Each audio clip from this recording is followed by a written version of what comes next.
اہدینس، یہاں پر پڑھنا چاہیے اہدینس، اہدینس۔ اگر ہم سین کی آواز نکالتے ہیں تو بھی معنی بدل جائیں گے، کیونکہ صراط کا مطلب ہے راستہ، مستقیم سیدھا۔ صراط کا معنی تو پھر راستہ نہیں ہے۔ صراط، سین اور صاد کا مخرج ایک ہی ہے تقریباً، لیکن صاد کو ہم موٹا کر کے پڑھتے ہیں اور سین کو ہم باریکی سے پڑھتے ہیں۔ دونوں میں سیٹی کی آواز تو آتی ہے، لیکن صاد موٹا پڑھا جاتا ہے، ہونٹ گول کر کے پڑھا جاتا ہے، جبکہ سین کو پڑھتے وقت ہونٹ گول نہیں ہوتے۔ صراط۔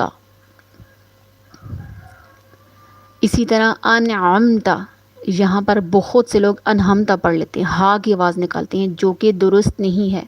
انعمت، انعام کیا تو نے۔ جب ہم انہمتا پڑھیں گے تو اس کے معنی بدل جائیں